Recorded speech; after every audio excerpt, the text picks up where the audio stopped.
2019-2020 Capital Investments Committee meeting will come to order. It's exciting for me to be here today with you all who picked to be on this committee and are going, I presume you're going on my journey with me into the future. But to start out with, I think we have to kind of think about what's happened in the immediate past and then a little bit further into the 1900s and what helped us get here today. And so we can see the motivation of the investments that the state has made in communities and regions across the state. We have wonderful things in your packet, that maps and roll calls, the names of the committee on a graphic thing. It's like never before has happened. And so we're going forth with all the bells and whistles we can dream of. But I hope that we won't dream too much. I expect that I've had more requests for meetings with people from the outside, the public, for important meetings that we have to have right away because I don't know why because. And so be patient with me if you don't get a call back real soon. Till I test the waters and get my feet wet. I'm not a swimmer, and so I don't go above the ankles. But I do walk every morning at, this morning I left my floor at 20 to 7. And so if you care to partake in a morning walk, you could be here doing 20 to 7 and 7, because that's when I'll be starting on the mornings that we don't have 8 o'clock committee meetings. A little bit later, more toward 10 to 7. Yesterday was 10 to 7. So we're going to work your appointments in, but they're not going to be real prompt. Not this week and not next week, probably. But then we'll fit them in. But, and also yesterday a question came to my attention. Ms. Murphy, are you going to sign on to our bills or not? What's your policy? Oh my gosh, I never even thought of a policy. What was your policy, Chair? Chair. Thank you, Chair Murphy. Good what morning. was your policy? My policy was I only signed on to bills that directly affected my district. Okay. I was pretty judicious about not signing on to a lot of other bills because it put me in sometimes an uncomfortable position, Madam Chair. Let me thank you for sharing that with me. Chair Erdahl, what was your policy when you were chair? Well, thank you, Madam Chair. Bills that affected my district, bills that were my bills, and if I felt like it. I mean, sometimes an issue that is close to me for whatever other reason, and somebody might have a bill that I really think was good that I wanted to see, and I would sign on. But that really was at a minimum. I mean, as a general policy, it's wise not to sign on to a lot of these bills because everyone wants the chair of the committee to be on their bill. Yeah, that's what I came to realization yesterday. I do have a bill I'd like you to sign on to, though. I'm going to consider the advice that I've just received, and I've been on bonding before, not immediately before, but for 14 years I've been on the bonding committee with 10 chairs. So here we go again, a new opportunity with new people. And so I will let you know as you come to me whose policy advice I'm going to take. But I might be wishy-washy. We'll see. Anyway, Andrew Lee is a nonpartisan staff member, our fiscal analyst that has been assigned to us from the Fiscal Analyst Department. And he has created a wonderful, informative worksheet, spreadsheet. Mr. Lee, will you tell us a little bit about yourself and how long you've been around here and where you were trained and whatever else you want to share with us before you start, and then take us through the worksheet, will you? Which is a summary of the capital investment work that has been done since 2000 up through 2018. Mr. Lee. Madam Chair and members, my name is Andrew Lee from House Fiscal Staff. I've been on the Capital Investment Committee and also the Transportation Committee for, this will be my 7th session now. For that, I went to the University of Minnesota for urban and regional planning, and yeah, happy to be here. So the spreadsheet that we'll be looking at today looks like this. It should be in your packet. This is a project that I worked on over the interim this last year, trying to look back at all of the past capital investment bill appropriations going back to 2000. And the reason I chose 2000 was because I had wanted to go back 20 years because GO bonds typically have a life of 20 years. However, in the 1998 bill, there were a number of general fund appropriations that then were, during a deficit, converted to GO bonds, and then some of them were canceled, some of them were reauthorized, and some of them were changed. So I thought that 2000 would be probably the cleanest comparison to look back. So what you have is in every bonding bill, all of the GO authorizations, so that's state bonds, and then a few different other bonding mechanisms. What isn't included in here are any trunk highway bonds or trunk highway spending. So this is just looking at the general fund side of the ledger in terms of capital appropriations. It also doesn't include capital projects that were in other bills, like the legacy bill or HHS or education. This is just looking at bonding. So I'll just very briefly go through, I won't go through every single item, but just make a few notes. On the second and third pages, you'll see the University of Minnesota. And then on the third page, you'll start to see Minnesota State. So the University of Minnesota, the top line, line 1, shows the higher education asset preservation appropriations. And then for Minnesota State, line 60 shows the asset preservation appropriations for Minnesota State.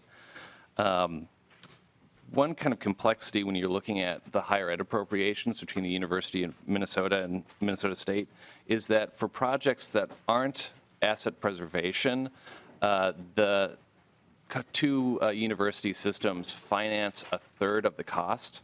So when the system is building a new building, typically the University of Minnesota would get 2/3 of the cost from the state and then finance a third of it itself.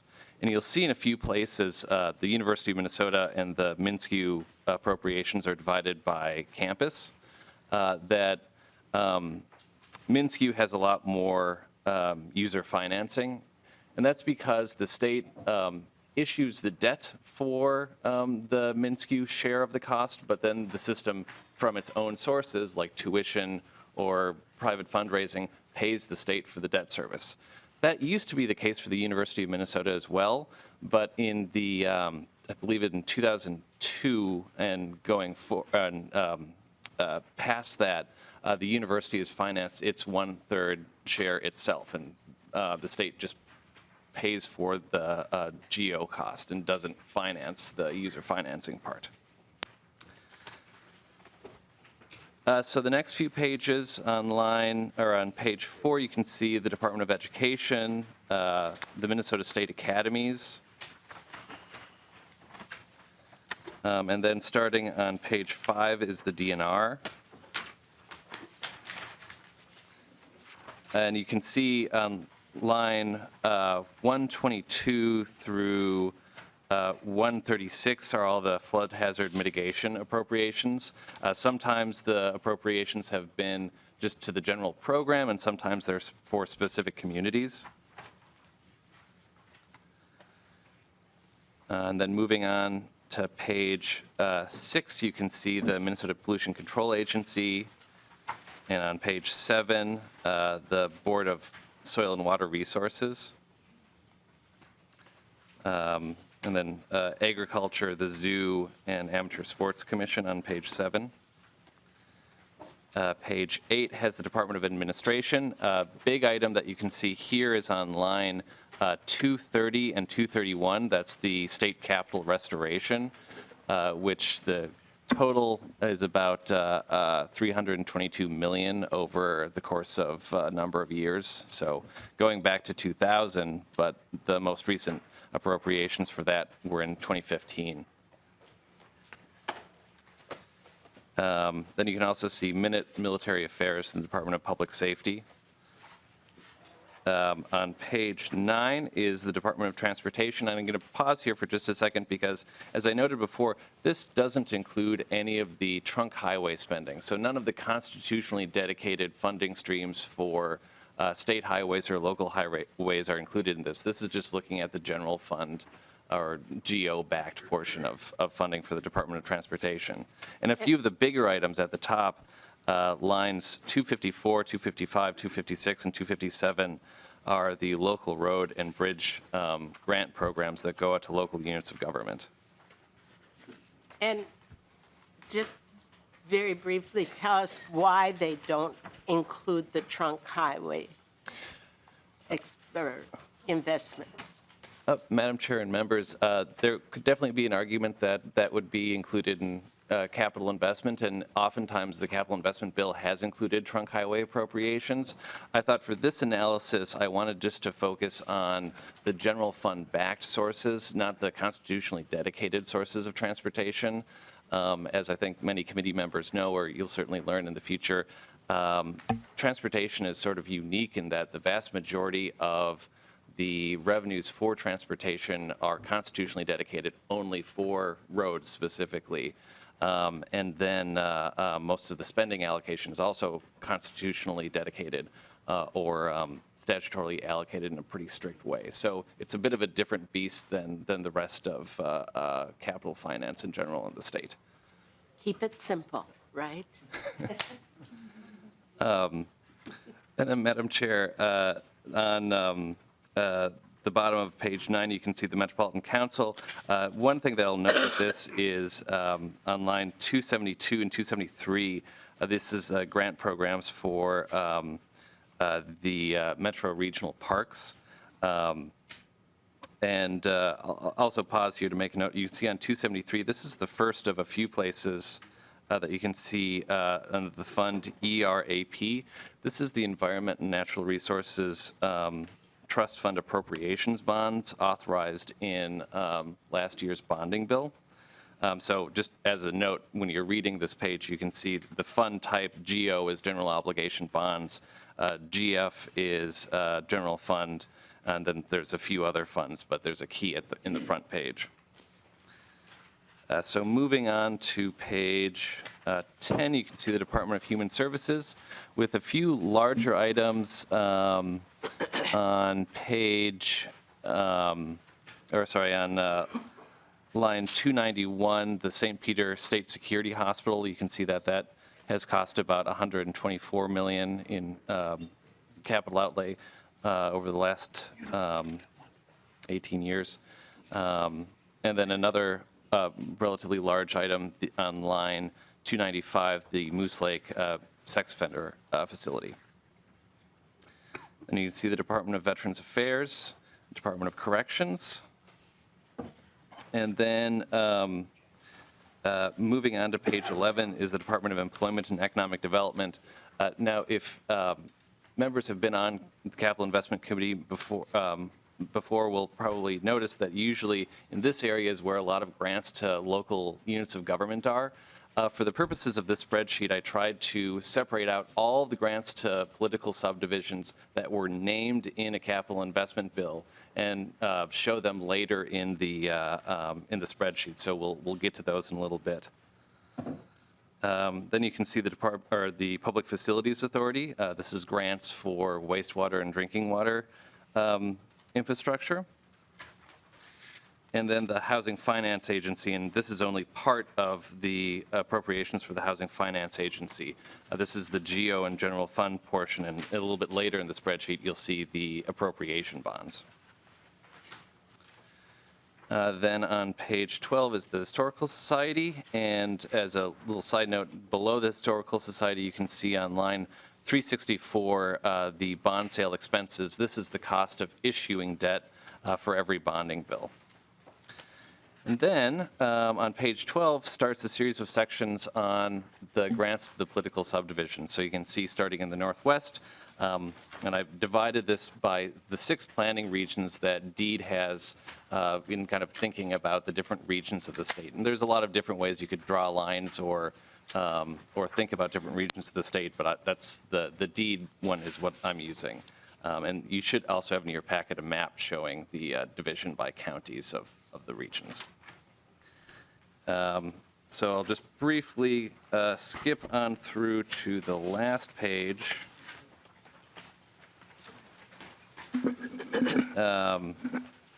And note kind of 2 other areas. So on the bottom of page 21 is disaster appropriations. So you can see that in 2007, 2009, and 2015, there are a few larger disaster appropriations. Oftentimes, disaster appropriations haven't been covered in bonding bills, but sometimes they are. Sometimes they're GO, and a mix of GO and general fund. And then below that are the appropriation bonds. And appropriation bonds are slightly different from GO bonds, and we'll get into this in the presentation on Thursday. But they can have a different structure in terms of how long the bonds last and what kind of a guarantee they are to bond buyers. So GO bonds have the full faith and credit of the state, whereas appropriation bonds just have a statutory promise of payment. So you can see on line 783 and 784 and 785 the other MHFA appropriation bonds. And then I'll just note a few of the larger items on lines 787 and 788 are the University of Minnesota bonds for the stadium and biosciences facilities. And then on line, one of the largest appropriation bond to date was in 2011 on line 789, the state appropriation refunding bonds. This was in 2011 when the state had a deficit. Part of the stream of revenue that the state was receiving from the tobacco settlement in the late 90s was securitized to cover that one-time deficit, so to cover about $650 million in the state's deficit. And so then we have to pay that back over the course of 30 years. So that is that appropriation there. And in the next presentation, we'll be getting into the into what that debt service payment looks like. And with that, I think I'll close, and if there's any questions. Representative Torkelson. Well, thank you, Madam Chair, and thank you, Mr. Lee, for your presentation. I've worked with Mr. Lee a lot over the last 4 years between capital investment and transportation, and he is amazing when it comes to spreadsheets and numbers and getting his work done well and on time. However, I have to note that Mr. Lee's is not famous for his spelling. And if you would all turn to line 558, this is the Redwood Cottonwood Lake Redwood project. It is not a de-rigging project. It's a dredging project.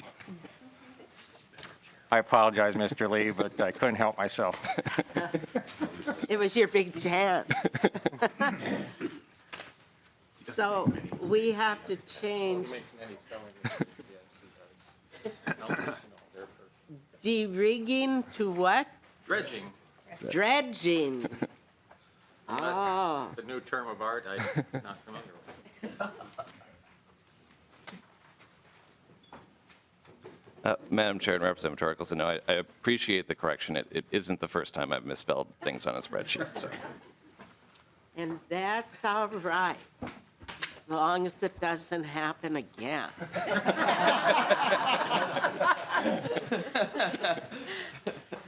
Now, any other questions or statements to make about quality of the information that we've been given and the hugeness of it?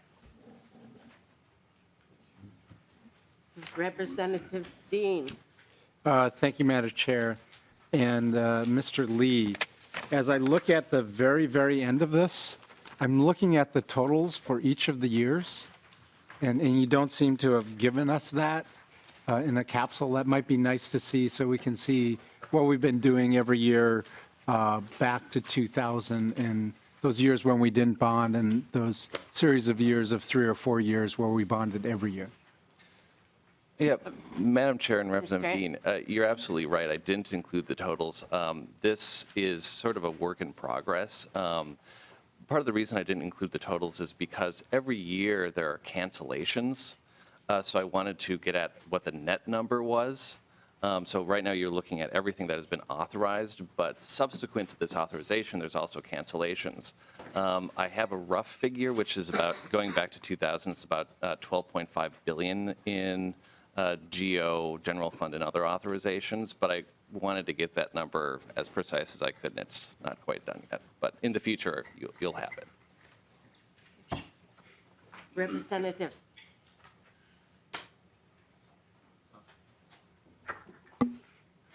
Thank you.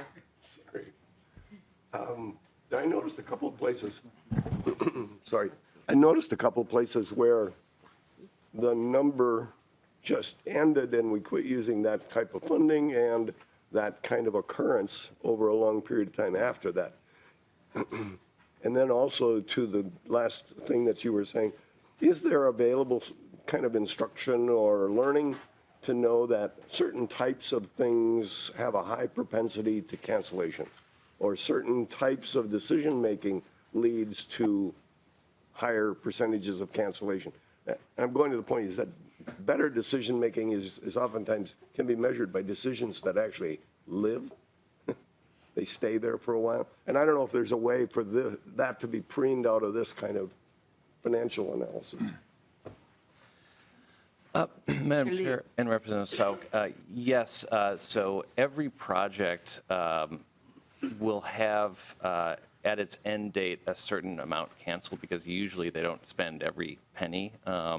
It's a little hard to track down exactly how much of every project did cancel, and some projects that never actually get started get canceled in their entirety because a local match was never made or something like that. But no, I think one of the things that you'll notice in here in terms of seeing how certain things only get, you only see the project type once and then it never happens again, as sort of the one-off nature of capital investment bills. Usually, you only need to build a building once. And then it doesn't, and then like that cost isn't recurring again. Whereas you can see a lot of the recurring costs are when there's programmatic decisions where money is appropriated, say, for asset preservation. And another note on cancellations, a lot of the state agencies have, or I should say it, the University of Minnesota, MNSCU, and the DNR allow capital projects that have money left over, rather than being canceled, can be converted to asset preservation. Because even those relatively small dollar amounts can be spent in asset preservation. Thank you. Any other questions at this time? Well, if you think of some, we can answer them on Thursday, because we're not going to drop this idea. The second item, thank you, Mr. Lee. The second item on our agenda today is to have reports from members about capital investments that were made in their district or their cities or their regions. Like Mr. Lee was talking about the initiative districts that DEED runs and that sometimes comes forth with brilliant ideas and investment opportunities. And I don't want to put anyone on the spot so much, but I would like to talk about the time period before 2000. And so in a couple cases, you were little kids, but not so much for some of us.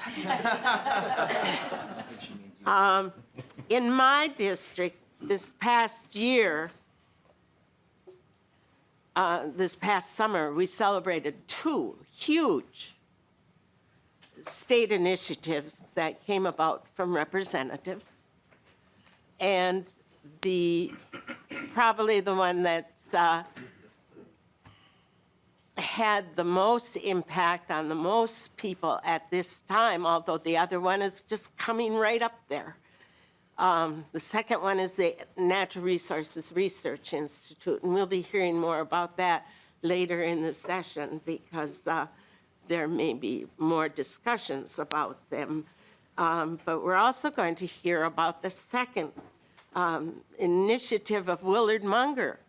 Willard Munger was a representative, the longest-serving representative for many, many years until Lyndon Carlson and Phyllis Kahn passed him up. And so Lyndon Carlson is the longest-serving representative ever in the House of Representatives. And Willard Munger is second. But in July, maybe 15th or 17th, I'm not sure, Mary Murphy is going to pass him. If she is so lucky to live. But you know what? Willard Munger was my representative for a good share of my growing up years and my school years. And then he lost my area. And my first term in office, I had most of what had one time been Willard Munger's district in rural Duluth. But Willard Munger was an environmentalist, and he was a man of vision that I've never seen anyone equal. And he created, with Jim Oberstar, our congressman at the time, and because of the passage of the Clean Water Act, Federal Clean Water Act, the idea that Lake Superior should get cleaned up. Western Duluth had a steel plant. The areas along the river, St. Louis River, that goes way up into Rob Eklund's district and Representative Lissegard's district, the headwaters. And St. Louis River is a working river for all of its life, and it came down and through the Cloquet paper companies, and then down into the steel plant area, and then along the bayfront of Duluth. And at one time, you know, all rivers were pure and clean, and the clean water was there. But by the 1960s, that water was so polluted, people were not going fishing at all on the bay. And in St. Louis River, for a good part of the St. Louis River, the lower St. Louis River, a good part of it wasn't. So by legislative initiative, the Western Lake Superior Sanitary District was created. And that was a combination, a partnership of two counties, Carleton County, St. Louis County, southern St. Louis County, many cities, and over 20 townships. And it became a freestanding entity, the Western Lake Superior Sanitary District. And we celebrated its 40th year this year. And you know what? People are fishing. People are eating the fish. The water, people are kayaking. People are canoeing. Minnesota Power is still using St. Louis River for generating power and energy. The plants are still alive, not all of them, but the survivors, the lumberjacks, are still lumbering. And Babe and Blue Ox over in Bemidji are just a little bit jealous of all the changes that have taken place. But there's hope for the future. The steel plant site is almost pure, cleaned up. It'll never be absolutely what it was before they built Morgan Park and those other company towns in that area. But there is a future for Lake Superior. And do you know how many breweries? I don't even know how many tap rooms I've opened up because of the clean water from Lake Superior. It's such a success. And I just think it's such a success in government, working together, in people demanding change, and in environmental groups working together. The Save St. Louis River groups we're still working to just make everything better. And Lake Superior is pretty close to meeting the standards that it's supposed to have. And so we're going forth with that. But that is the one that I think has had the most impact on the most people of northeastern Minnesota, and all the states joining the Great Lakes down the way, because other states have had to have cleanups in their horrible areas too. And so that's my report. So who wants to be first with their report? And please introduce yourself and your district before you start telling us about the project from the 1900s. Representative Nornes. I typically will go last, but I wanted to probably add one little bit to your story. Willard Munger grew up in my district. I just wanted to add that. Absolutely, yeah. I considered him a friend. He was toward the end of his career when I was elected. And I remember walking to the top of Goat's Bluff down by Winona with him. I thought, if he can get there, I can get there. It was a huff and a puff and kind of a big climb. But he had a walking stick, which helped him a little bit. So I'll just quickly go through a few things in my district. And I go back to about 1997, the first one. Arnie Carlson was governor. And we built an event center, which had been something the community had asked for and hoped for a long time. So that got built, attached to a major hotel, and that's been really a good thing. They built it too small, but you do what you do with what you've got. So a couple other things. And was that, in what town was Fergus that? Falls. Fergus Falls, okay. Yeah. So I'll identify. Fergus Falls also has a veterans home. There have been a few additions.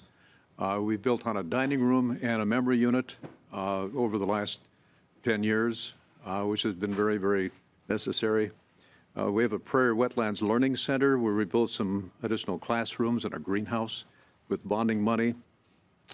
Regional Treatment Center, which was a gift to the city from the state, which they'd like to return if they could, but it came without any guarantee, so they've got it. And so we've been trying to repurpose that, and there's been some bonding money authorized to help get that done. One other more recent, we've had some high water. We've got 1,040 lakes in my county or my district.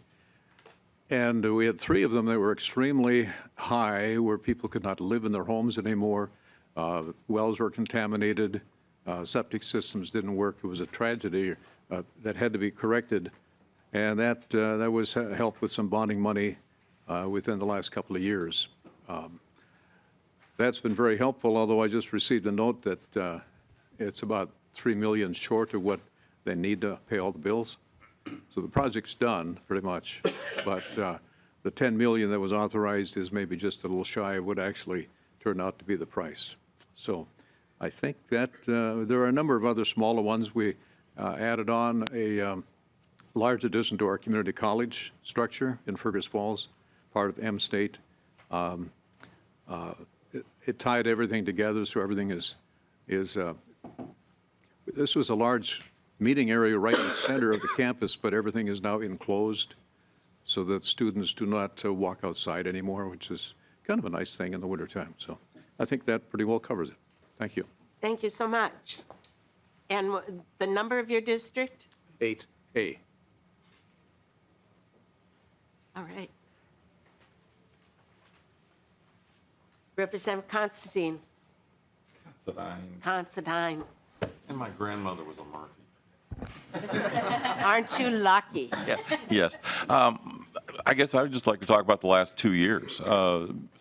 The one is in my district, which is the clinical science building at MSU that got finished and is now in operation so that the students have access to the building that was actually built in 13 and 14, but that has been a tremendous boon for the students at Minnesota State Mankato.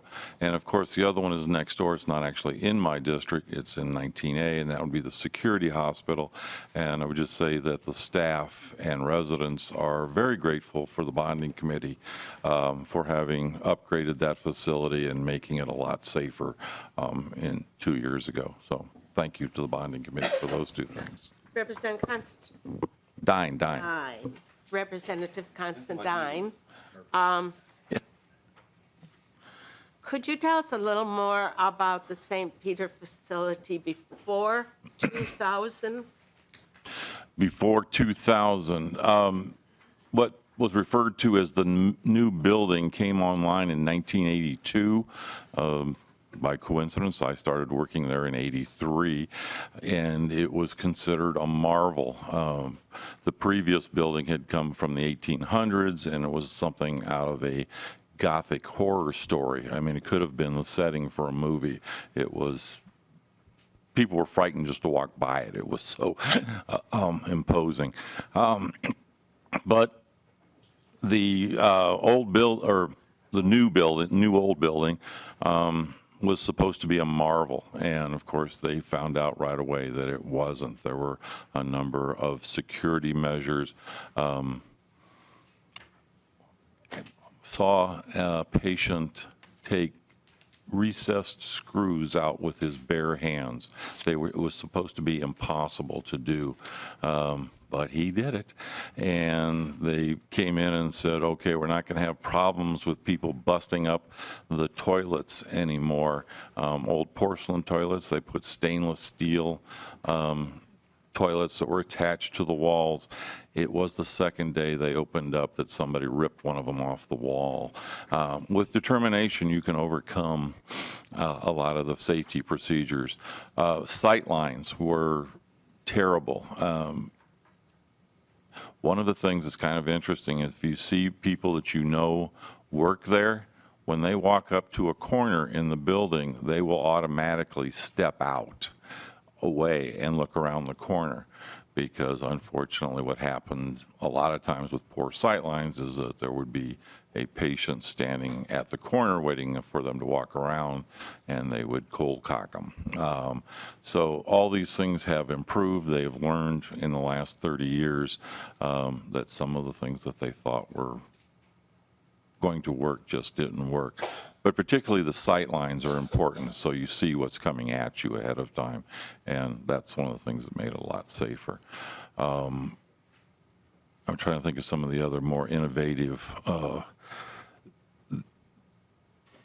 Some of the outdoor space still relied on razor wire as a deterrent. Any psychotic person isn't necessarily deterred and would go right up through it and get cut to ribbons, which is not something we want our patients to endure. So a lot of the outdoor space has now been made more secure without the threat of something happening to people. So it, in general, has been a lot of different improvements, small little improvements in a lot of different areas. Thank you very much. Second volunteer, third volunteer? To talk about projects in your district that the state invested in before 1900, or before 2000? Representative Bennett. Madam Chair, thank you so much, and this is fun. It is. It is very fun. I enjoyed hearing your historical one. I don't have quite as far back for my area. You're not as old. That's true, so maybe not, though, no. But I do have one that I'll call a small project with a big bang, and that is our Blazing Star Trail. And it actually began in 1996, so we did reach a little bit into the 1900s, with legislative authority. The bonding did not start then, but the trail was authorized by the legislature. The Blazing Star Trail, the goal is to link Albert Lee all the way through Hayward to Austin going east. And then the Austin area has the Shooting Star Trail, which I've actually walked before as well. So we would have a nice southern Minnesota trail. So the Blazing Star Trail starts in Albert Lee. And in 2005, the bonding committee at that time gave $1.5 million for that trail. That was actually supposed to complete the entire trail from Albert Lee to Austin, but as finances go, it didn't make it even close to that. But we're still working on it. So right now, the trail goes from Albert Lee, and what's really neat about it is it goes through our state park, Hilmer-Myrie Big Island State Park, which has over 100,000 visitors a year. And the trail goes there. There's a gap because there's a small area where a bridge is needed over a little portion of, like an arm of our lake. And then in Hayward, on the other side of that arm of the lake, there is a little bit of the trail completed, not much. Now, the city of Hayward, not Hayward, Wisconsin, but Hayward, Minnesota, has about 244 people living there. And what is significant is back when this trail started and funding was given in 2005, the DNR asked the city of Hayward, this little city, to have some skin in the game. And they said, all right, we'll do that. And those 244 people were able to raise enough money through their city and through other donations to build a really nice park and bathroom complex there. And that really nice little park and the bathrooms are still sitting there waiting for the trail, the gap that needs to be completed. So my goal and our goal as a city is to get that little gap completed. The trail has been highly used thus far in our area, even though it dead ends. The people walk it, they bike it, and even in Hayward, the little mile spot that they have, they use. So to get it finished would be really wonderful. because people would have more of a clear way through. So just want to share that because it's been a blessing to our area. We also, Albert Lea was designated as a blue zones city. I don't know if people are familiar with that term at all. And I can't even remember the name of the gentleman who wrote the book Blue Zones, but it's a healthy lifestyle type principle, and of course exercise is part of that. And so that trail has been a big part of making our lives just a little more wonderful. And it's beautiful because it goes along, part of it goes along Albert Lea Lake. So just wanted to share that. It's been a real blessing, and we're hoping to get that finished. Very good. I hope so too.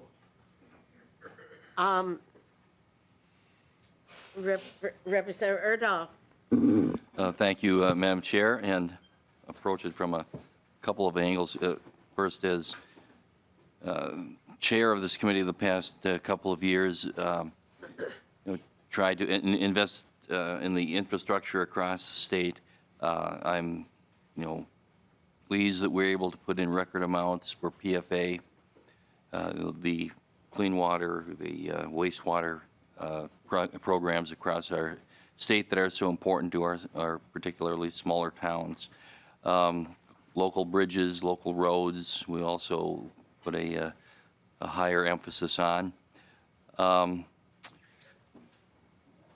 course, the state capitol, I wasn't chair of the committee then, but was very involved in the bonding proposals to restore our state capitol to its previous and present splendor.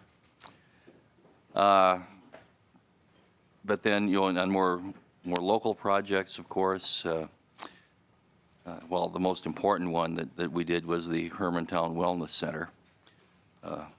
Better.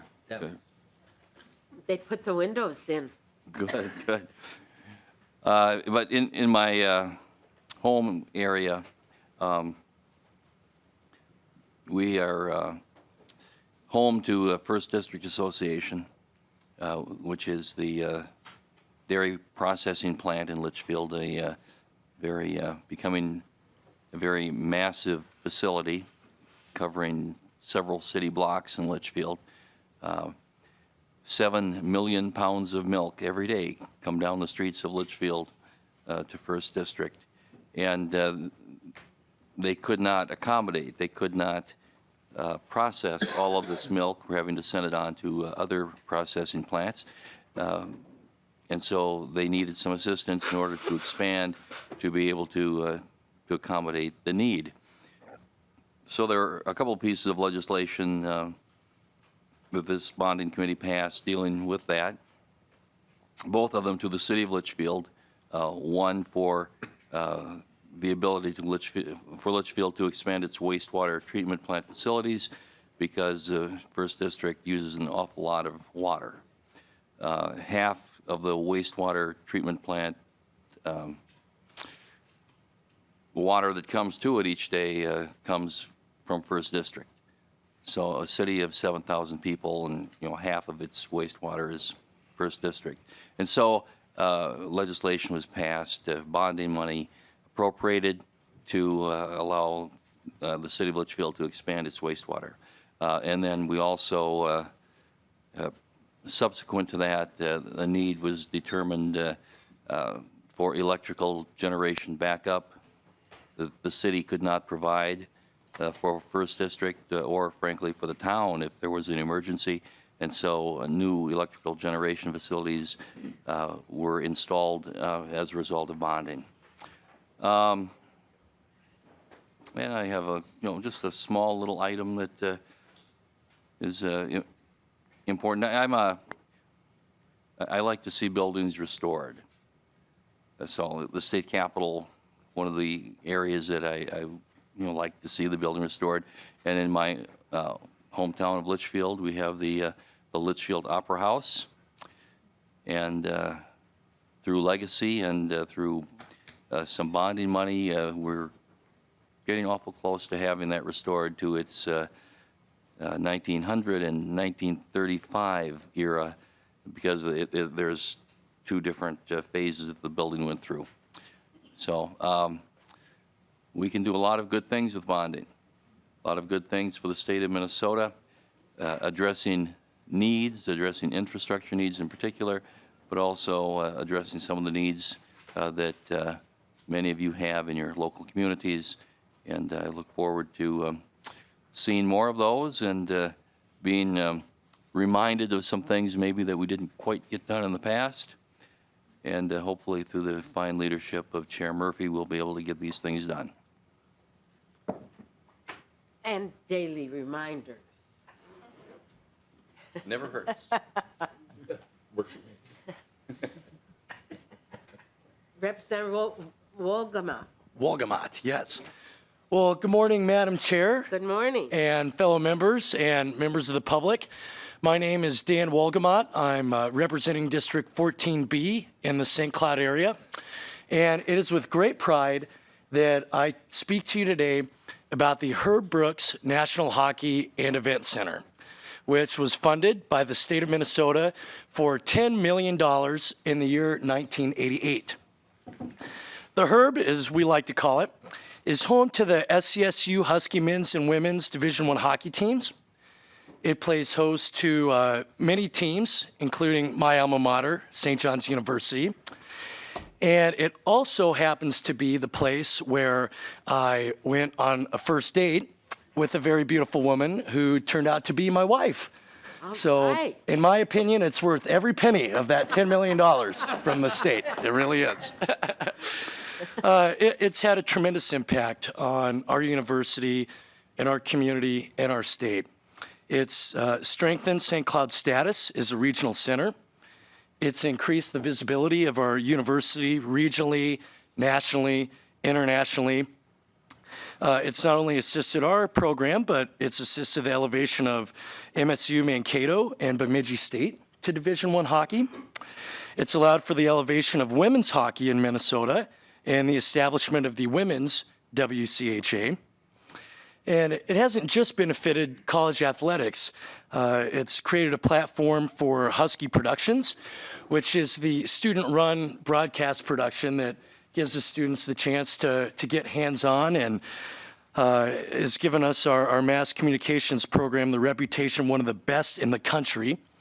It fosters a strong youth hockey program and just really provides a sense of community pride and entertainment opportunities for corporate partners, alumni, and friends of the program, as well as hosting several university and community events. Madam Chair, a little background on the history of the project.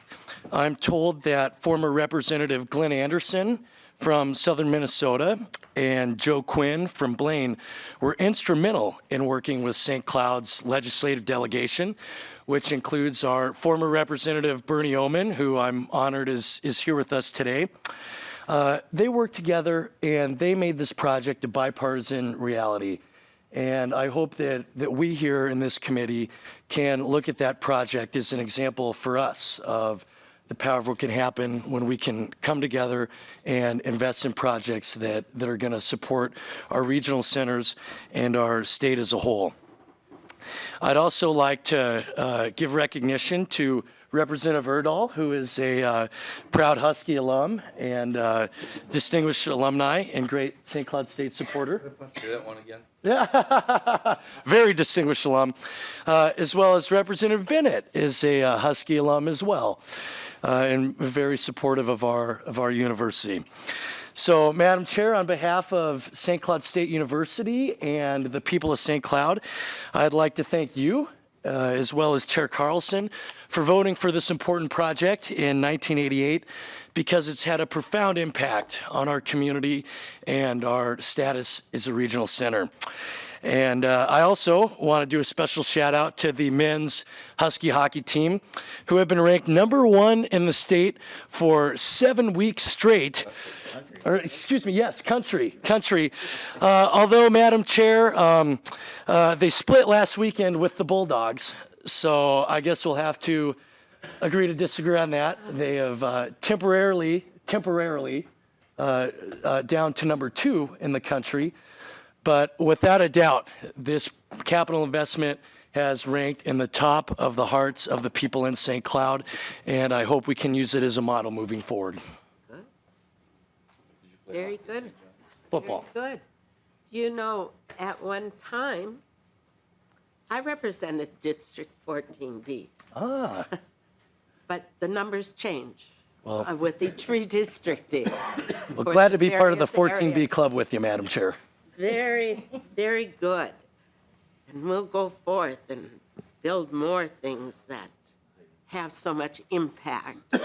Who's next? Representative Dean? I didn't want to go after Representative Wolgamott, but You I guess I started have to to move since your finger. you called on me. So when I think back to before 2000, a lot of this stuff was not on my radar.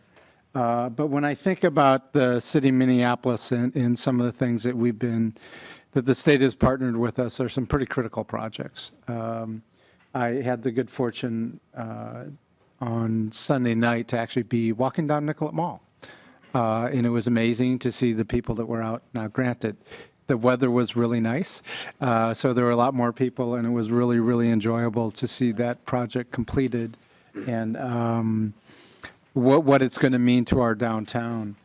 And when I thought of this notion of, the impact of that project, I think of a project that was really, really critical to the city, and I want to thank who was then Chair Torkelson for the 10th Avenue Bridge money.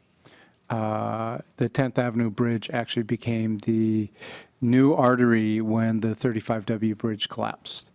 And the amount of cars and the use that bridge had gotten caused it to age fairly rapidly over that period of time. So I just want to take a moment and thank you, Representative Torkelson. And then thinking back to what's happened in our city over time, I think of the theater district, something that had sort of disappeared in Minneapolis. And then with the redevelopment of the State Theater, really, really critical project, all of a sudden the theater district got reborn. And subsequent to that time, the state has assisted in a couple of the theater projects, but one of them is no longer sort of on that area. It's on the river now, and it overlooks the Stone Arch Bridge, and that's the Guthrie Theater, which is one of the top repertory theaters in the country. And it still continues that legacy of being a place that many actors go to as one of the top theaters outside of New York City. For those of you who don't know, per capita, Minneapolis has the highest number of arts centers next to New York City.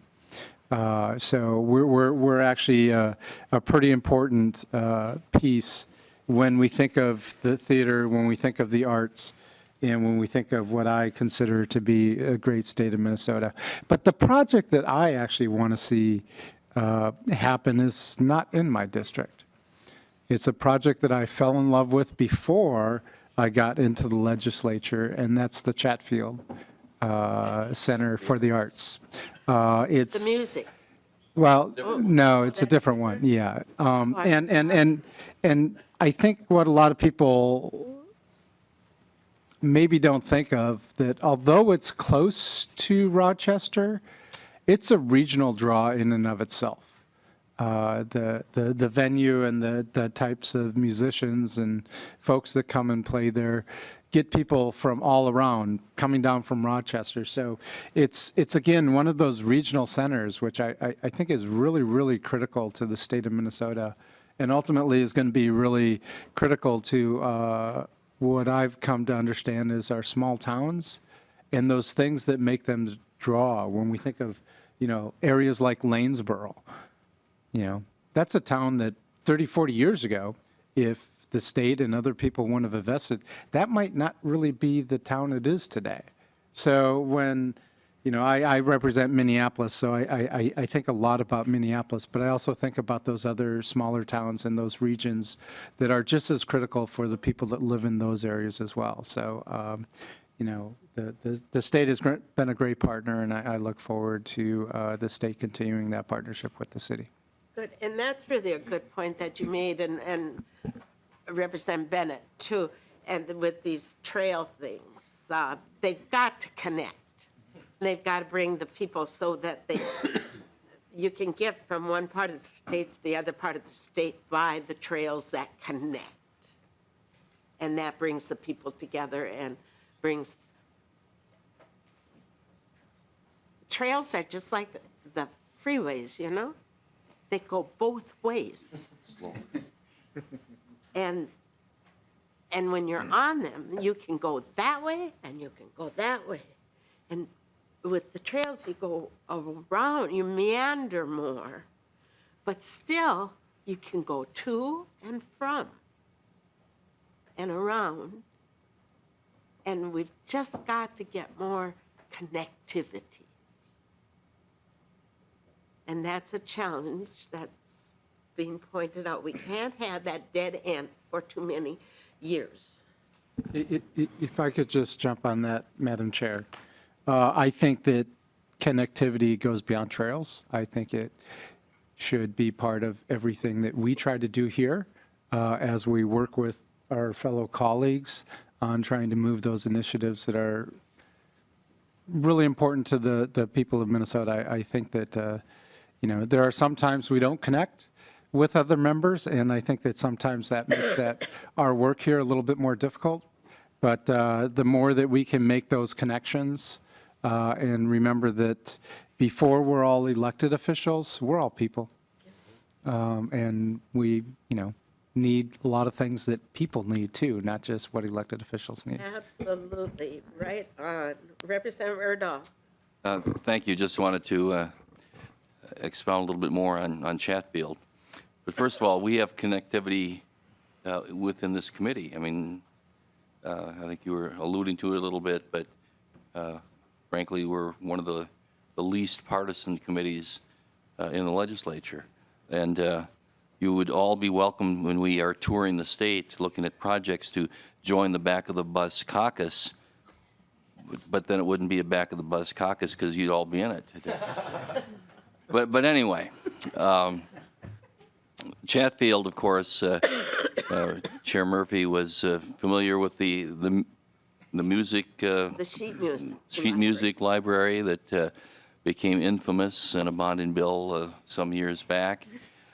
But what Representative Dean was referencing, the Chatfield Center for the Arts, it was an old school in Chatfield, formerly a high school, and it's been greatly restored, but not quite finished off.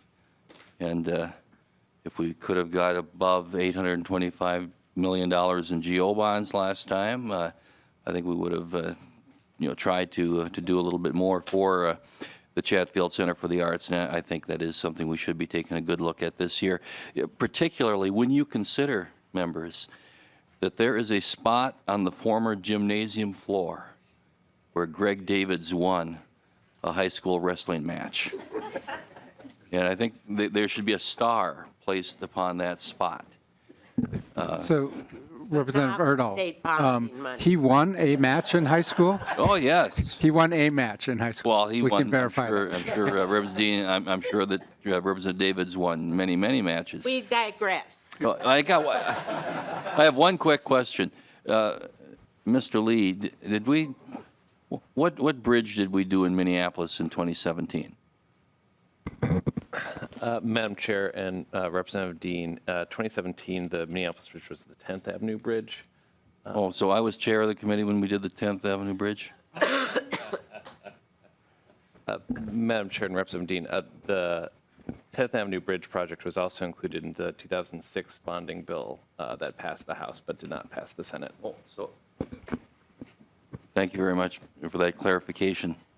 Madam Chair, Representative Erdl, I recall now, we were also working with who was then Transportation Chair, Representative Torkelson, so I apologize to you, Representative Erdl. And Representative Torkelson got that in the 2016 bill, just as unfortunately, things didn't quite work out. Thank you for those clarifications. Madam Chair, Representative Lilly. I just want to interrupt for a second. I liked how Minneapolis lobbied that bridge, because do you remember how they had us park on the bridge and it was moving? I thought that was pretty clever of Minneapolis to have the bus parked there. Let's not Sorry. encourage tricks to get our attention. It was scary. We don't want tricks to get our attention. This is a bad bridge. Okay, next volunteer, Representative Jurgens. Thank you, Madam Chair. First of all, it's a pleasure to be back on this committee. I'm in my second term and also second term on the Capital Investment Committee. There's some familiar faces, some new faces around this table, and also from in the gallery watching today. The project that I want to talk about does not go back into the 90s. It just goes back to last year. And that is the Hero Center, a law enforcement training center in Cottage Grove. I'm thankful to Chair Erdahl and other members of the committee for funding this. And it's a very important need, and it's so important that we also had the Smart Center in Dakota County, another law enforcement training center. Some concern that we had initially was that one project might get weighted against the other, and I'm happy that we saw that these are actually two very separate projects with two very separate missions for law enforcement training, and we were able to fund both of those. The Hero Center in Cottage Grove is a joint partnership between the City of Woodbury and the City of Cottage Grove, but users will come from all over the East Metro and perhaps even further, and as well as the Smart Center in Dakota County, and we'll bring users from across the county to that facility as well. More broadly speaking, you know, we all have a responsibility to our districts, and what I like about this committee is it allows us to look broader than our districts and to look throughout the entire state of Minnesota, whether we're talking HEPA projects or Public Facilities Authority for clean water. We really get to see these projects firsthand on the bonding tour, which is eye-opening. It's better than just having a PowerPoint presentation in this committee. Those will come, but when they do, we can recall our trips to those projects, whether it's Chatfield, whether it's to a fish hatchery, or to Minneapolis in Representative Lee's district, or wherever it is. And so I'm looking forward to that. And I echo what Chair Representative Erdahl said about this being a bipartisan committee. That is something that I'm very proud of, too, to be a part of this and building those relationships with all members, regardless of party. And some of those relationships are built in the back of the bus on the bonding tours, like Representative Erdahl said. So I'm looking forward to that. I'm looking forward to being a part of this committee for another 2 years. Very good. Representative Lehman. Thank you, Madam Chair. I would like to compliment you on the tone that you're setting for this committee. It reminds me a little bit of the Legacy Committee that I was vice chair of last year. I think it has the biggest opportunity to be a bipartisan in nature, and I appreciate the materials. It looks like we are, you know, geographically distributed. That's really helpful to see. With the danger of bringing Representative Erdahl back into the conversation here, I'd like to play a little bit off of Representative Dean's comments about the arts and bring you up to northern Minnesota, because my background is economic development. And I have come to recognize and appreciate the role that the arts play in economic development. When we are recruiting professionals to the area, and really healthcare is the biggest employer now in northern Minnesota. When we are recruiting doctors, physicians, other professionals, we find that those families are looking for something to do year-round, and they're looking for enrichment opportunities, not only for themselves, but for their children. So they're looking for good schools, but they're also looking for the arts. And I will say that Grand Rapids has sort of seen itself as sort of the northern mecca for the arts. And I don't know, Chair Murphy, if you've been to the Miles Rife Performing Arts Center. You have, I imagine you have. This, again, is not, the Rife Center started before the year 2000, but I want to talk about our investment since that time. When I moved to the Grand Rapids area, if you wanted to see a local play or maybe the local high school play, you went to the high school gym, and everybody had folding chairs, and we sat on the floor of the gym. But we had some real arts advocates and people that were philanthropists locally, and they had a vision to create something bigger than that. And the Rife Center was created. The name Miles Rife was a very well-known, well-loved manager of the Bland & Paper companies. And Bland & Paper Company is kind of the heart of Grand Rapids. And they also had the vision to bring youth into the arts. So the Rife Center was built adjacent to, connected to the Grand Rapids High School. So the Rife Center is available to students to use during the day. And as a result, we have dance programs that have come up. We have youth music programs that have come up. But the last couple of years, we had two different bonding projects, and Chair Udall will remember me chasing him down the hall last bonding session, trying to get that extra $500,000 for the Miles Rife Center. I think we've put in a little more than $4 million to the Rife Center, but we have expanded now to two theaters. One is in excess of 600-seat theater. The other is a 200-seat theater. But each year, the Rife Center hosts more than 50 national and international touring performances. I mean, that's extraordinary. It's with all disciplines. The expansion is also provided for opportunity for visual arts. So there's not only is there performing arts, but there's an art gallery as you come in. So in the two theaters are named after two philanthropic families, the Ives and the Wilcoxes. They stood up and put up $500,000 and challenged the community to match that. And so I guess I would just like to say that I like to see when the state comes in and partners with communities on their assets. Looks at what they're trying to do to bring more economic development, more enrichment, quality of life features to their community and partner. And then I would just add, this is indoor entertainment and the arts, but I would also like to say that trails are really important. And in northern Minnesota and on the Iron Range, we're recognizing that and looking at some of our old mining areas where we have the old hills and beautiful, actually, features as a result of mining, and we're putting in mountain bike trails. And so last year, last session, in addition to the Rife, we were able to get $1 million, just a small amount, for a trail right next to my home called the Tioga Pit Trail. And that's taken an old Tioga Pit, it's the only hills we have in Minnesota, in northern Minnesota are the pits, and turning it into mountain biking.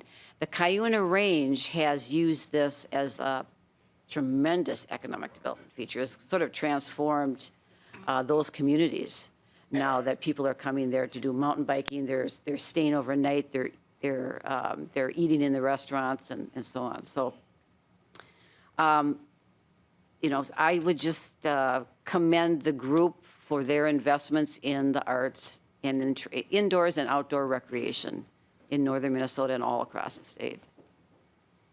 Thank you, Representative Lehman.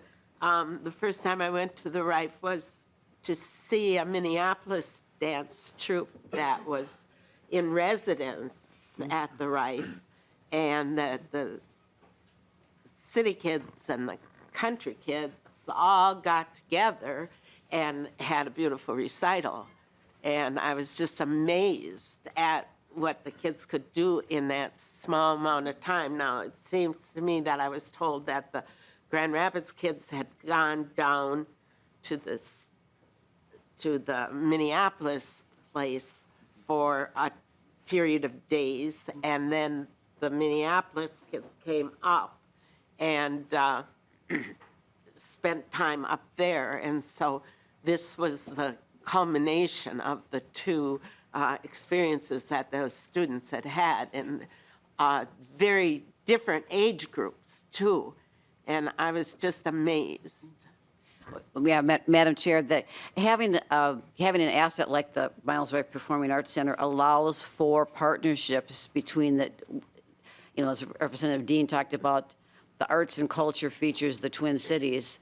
The more and more are looking to bring their expertise out to rural communities, and having something like the Rife Center allows them to do that. Yep. Thank you very much. Representative Lee. Thank you, Madam Chair.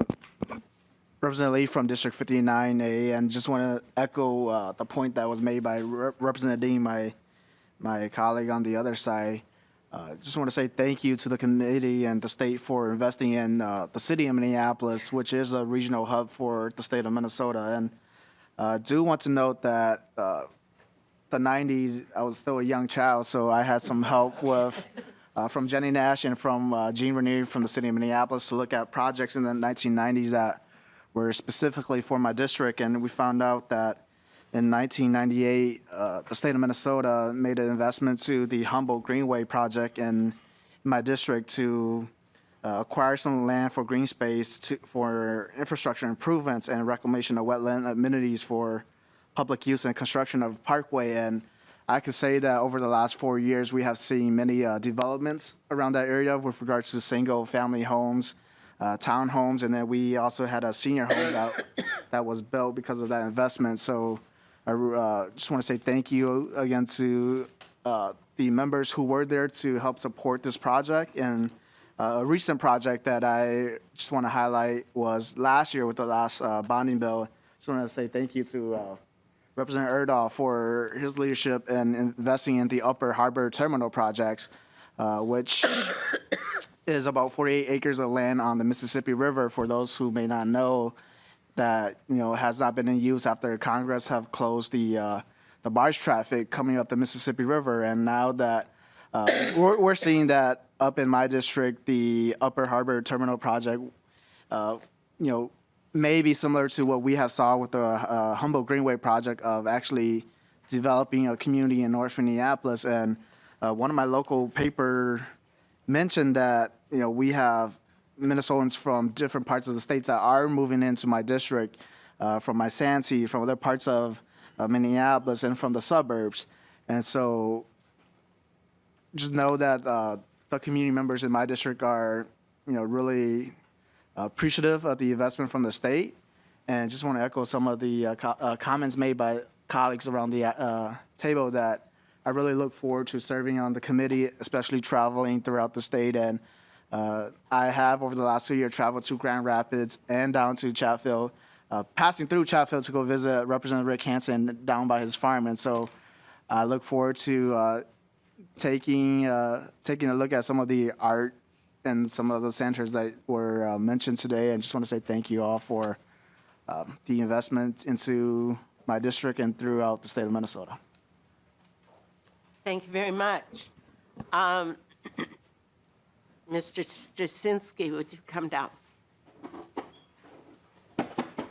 In the note that I sent you, I said I asked to prepare a short report, up to 5 minutes, talking about a project in the 1900s, in the 20th century, that made cultural changes and so forth. And then I said to people, as well as in the note, that I hoped, and I set it on the agenda for Thursday, that we would finish up the reports from the committee members, and then we would ask the followers of the Capital Investment Committee to give a report as they saw it on projects that changed lives before the 20th or in the 20th century that led us up to the capital investments report that Mr. Lee gave us at the beginning, to set the basis of the importance of state investment in communities across the state, and the connectivism that you've mentioned today in your story, in your reports and stories. And I know it's difficult, but don't let us do the last 18 years quite yet for naming the wonderful results we've had.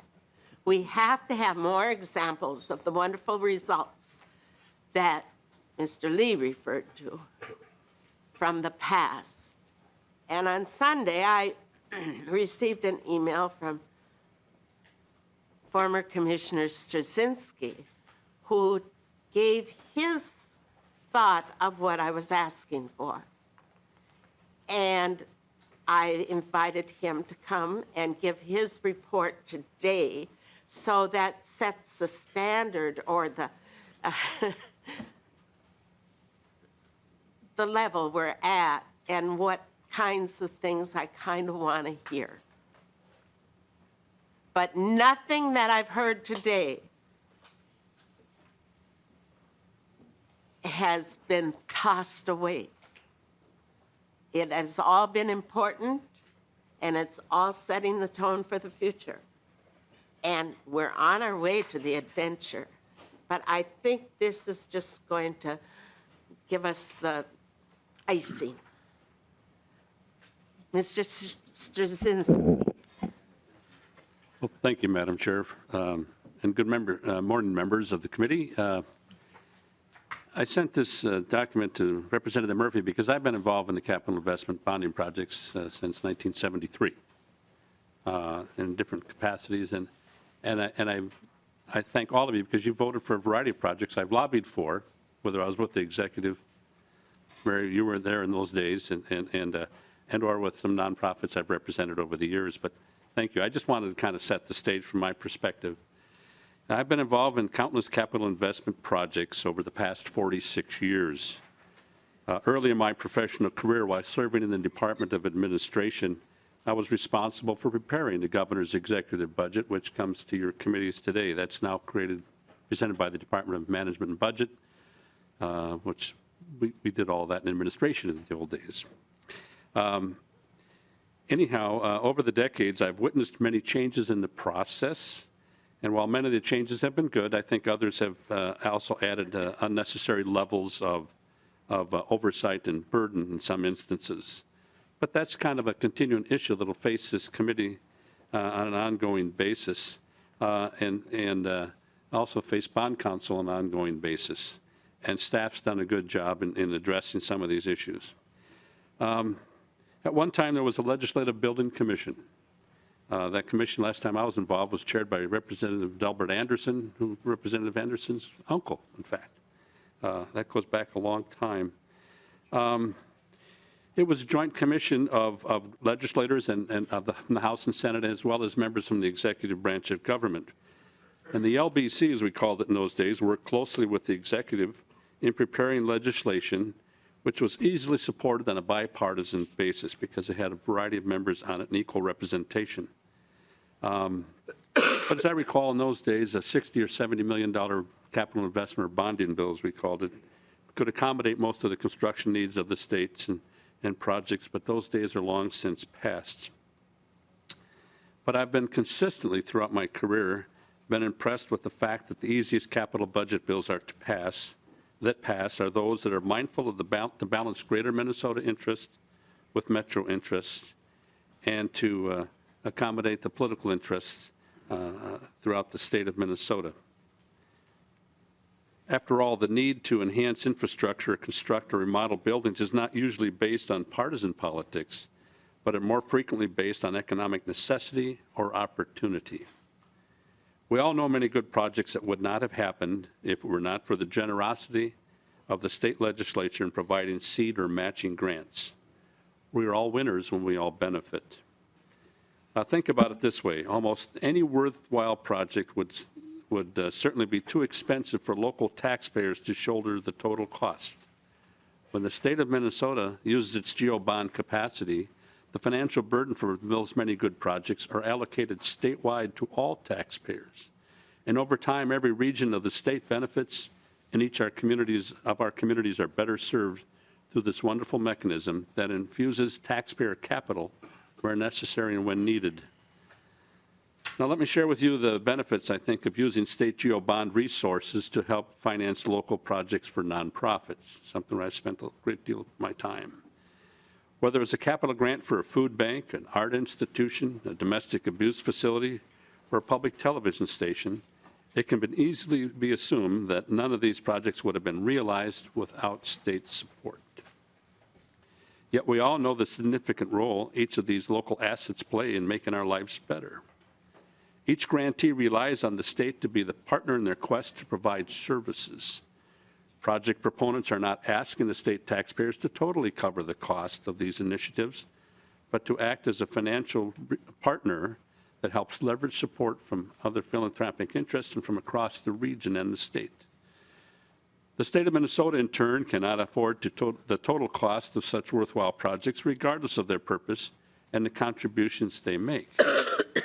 Thus, this private-public partnership works best in the interest of all citizens. It is important to note the state gets twice as much construction, by the way, for half the cost, usually. The capital budget process selects brick and mortar projects to be funded. That's what you do. In other words, the legislature provides funding for governmental agencies and nonprofit grant recipients to remodel, update, address deferred maintenance through asset preservation, or build and equip a new facility. This is merely the foundation of the project. What is most important to this is the services that will be provided in that facility. These buildings enable services to be delivered that improves the lives of people on a statewide or regionally significant basis. The building is the tool, and the services are the value that's added. Some examples include education and training facilities, incarceration, research, preservation of a historical asset, and supporting routine government functions. The benefit of using GO bonds to update or construct new facilities is to allow the value to be distributed. Let me break it down a little further for you, if I may. I'll use the state capital funding projects for public television stations to illustrate my point that using GO bonds for the benefit of collaborating state and local nonprofit partners is important. In many states throughout the country, public television is owned by the respective state government. Maybe it might be a university system. As in the case in most of the states surrounding Minnesota, that's the case, it exists. The impact of state ownership means that taxpayers in each of these states pays all the costs associated with providing the public broadcast services to their citizens. In Minnesota, the 6 public television stations are owned by the communities in which they are located, but they collectively serve all of Minnesota. Consistent with this business model, state government, therefore, is not obligated to cover the cost, but rather only a portion of the costs. Citizens, corporations, and philanthropic organizations also contribute, therefore, to the financial success of the station. In addition, each station is regionally significant and provides state benefits. They provide cradle-to-grave educational services and create a better informed and engaged citizens through public affairs and news programming. They bring the wonderful world of the arts into each home and provide historical documentaries to educate us all and to help us reflect on our past. Each station uses the power of public media to preserve and protect our democracy because they are not beholden to corporate interests or special interests. Congress knew this would be the case when they reserved public television frequencies for non-commercial broadcasters in the 1940s. And the purpose was to provide a forum for the public to freely exchange ideas and debate the issues of liberty. This wonderful private-public partnership, as an example, has been critical to the success of each station and has truly enriched the lives of every citizen they serve. These brick-and-mortar facilities allow the public television stations to broadcast and deliver worthwhile services, programming, on a 24-hour-a-day basis. To further demonstrate each station's regional impact, I want to share a couple of statistics. Public television legacy programs document, promote, and preserve the arts through our cultural and history of Minnesota's diverse communities. Our public-private facility partnerships has enabled the Minnesota member stations to deliver 2,700 hours of broadcast legacy programs to 5 million people in our region. Nearly 15 million viewers reach this content online. 990 easily accessible online education guides were developed and made available to educators in the classrooms through the state, through our projects. Since 2009, 15,000 artists and historians have been featured, and more than 7,000 collaborations have benefited our communities. Finally, there are more than 942 hours of legacy content available to stream. In many instances, our local content is picked up and rebroadcast by PBS. As a result, in 2018, our Minnesota-based broadcasts, through legacy funding and other things that we do in our brick-and-mortar facilities, the broadcast reached nearly 89 million households in the United States. The feedback from the consuming public has been overwhelming. Artists see increased traffic in their stores. Teachers are constantly using our content to enrich the lives of our children and to promote the next generation of good citizens. It can be easily declared, without the state providing bonding and cash for public television facility projects in the past, none of these wonderful programs, services, and opportunities would have been possible. Thank you, Madam Chair, for the opportunity to present my thoughts. Thank you so much. Very good thoughts. Sets a good guideline for us. Thank you. Members, we will continue with our reports on Thursday. There are 9 members to go. And Ms. Dyson and Ms. Nash are ready to help you if you're struggling to find something to name and talk about in your regions.